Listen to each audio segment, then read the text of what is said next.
Hi everyone. Don't cry over the past. It's gone. Don't stretch about the future. It hasn't arrived yet. Live in the present and make it beautiful.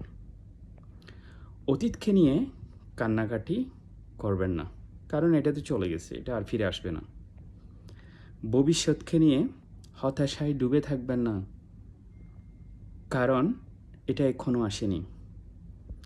বর্তমানকে নিয়ে চিন্তা করুন এবং বর্তমানকে উপভোগ করার চেষ্টা করুন। তাই আমি বলতে চাই, অতীতে কী হয়েছে না হয়েছে সেগুলো সবগুলো ভুলে যান, কারণ এগুলো আপনার কষ্টই বাড়াবে। আর ভবিষ্যতে কী হবে না হবে সেটা আল্লাহর উপর ছেড়ে দিন, কারণ এটা আপনাকে হতাশায় ডুবে রাখবে। তাই বর্তমানকে নিয়ে চিন্তা করুন এবং বর্তমানকে সুন্দর করে উপভোগ করার চেষ্টা করুন। Thank you very much.